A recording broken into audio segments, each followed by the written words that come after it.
Je vous le disais en titre, gros plan ce soir sur la Toulouse School of Economics dont nous recevons le directeur sur ce plateau et économiste, Christian Gaulier. Bonsoir. Vous êtes également directeur de la Fondation Jean-Jacques Lafon, on y reviendra. Un an quasiment après le démarrage de la crise qui a secoué le monde de la finance, certains sont en train de dire que tout est en train de recommencer. Quel est votre avis sur la question? Est-ce que vous avez, vous, l'impression qu'on a tiré les leçons de cette crise? On a tiré les leçons, oui, en théorie. Maintenant, on doit passer à la phase pratique, c'est-à-dire qu'il faut mettre en œuvre les réformes qui sont indispensables pour faire en sorte qu'effectivement, ce qui s'est passé l'an dernier ne se reproduise plus.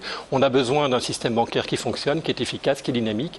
Ceci dit, on a bien compris l'an dernier que les intérêts des banques n'étaient pas nécessairement en ligne avec l'intérêt commun. Et il faut organiser un mécanisme qui fasse qu'à l'avenir, la régulation de ces marchés, la régulation du système bancaire soit compatible avec cet intérêt commun. Est-ce que vous aussi, vous avez l'impression, malgré tout, qu'on a tendance à refaire les mêmes erreurs ou pas? Mais pour l'instant, rien n'a été fait. C'est-à-dire qu'aujourd'hui, on peut craindre que la leçon de la crise, elle soit surtout retenue par les actionnaires des banques qui savent aujourd'hui que les États ne viendront toujours au secours des banques qui sont en difficulté. Et donc aujourd'hui, les incitations des banques ne vont pas nécessairement dans le bon sens puisque les actionnaires sont potentiellement intéressés à faire prendre trop de risques aux banques puisqu'on sait que les bénéfices seront pour eux et les pertes seront pour le contribuable. Alors, le grand emprunt national a été annoncé il y a quelques jours. Il prévoit notamment un montant de 16 milliards d'euros qui vont être alloués à la recherche et à l'enseignement. Qu'est-ce que ça veut dire? Qu'est-ce que ça implique pour la Toulouse School of Economics, si ça implique quelque chose? Alors, pour la Toulouse School of Economics, je ne sais pas à ce stade-ci. Je sais que ce que ça implique au niveau national, c'est qu'on va faire un gros effort pour la recherche et les formations, ce qui est quand même un élément important dans la dynamique économique d'un pays. On sait bien qu'aujourd'hui, que les pays qui se sont investis énormément dans leur système universitaire, que ce soit au niveau de la recherche ou de la formation, on en tiré des fruits en termes de dynamisme économique dans la foulée.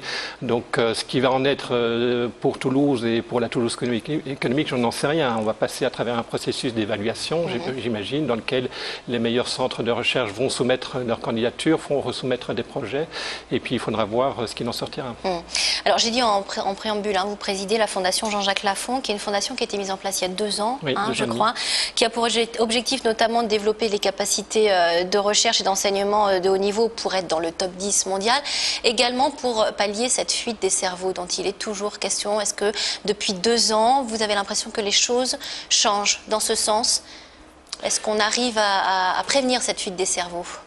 Alors, pour l'instant, on essaye de faire l'inverse, c'est-à-dire que pour l'instant, on essaye de faire revenir les internationaux. Des cerveaux qui nous ont quittés il y a déjà un certain nombre d'années. On fait 2 choses. On va d'abord sur un marché international essayer de repérer les perles rares qui sont aujourd'hui en train de faire leur thèse dans les meilleures universités du monde, en particulier aux États-Unis. Donc Princeton, Harvard, etc.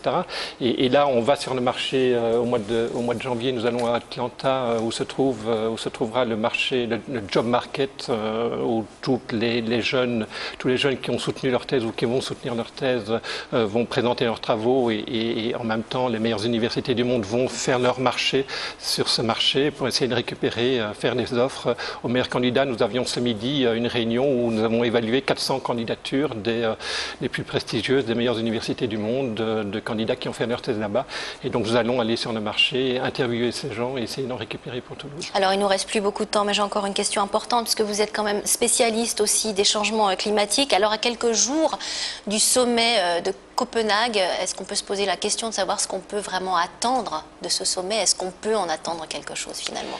Écoutez, l'humanité est confrontée à un défi qu'elle n'a jamais affronté avant.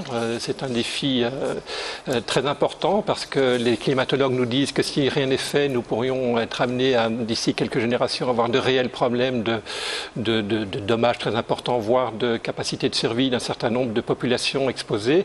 On peut être relativement pessimiste parce que l'humanité n'est pas organisée aujourd'hui pour affronter ce problème de façon efficace. On a des conflits d'intérêts extrêmement importants entre les différents pays et chaque pays a intérêt à ce que l'autre fasse l'effort. Et la population ne cesse d'augmenter, mais la consommation aussi.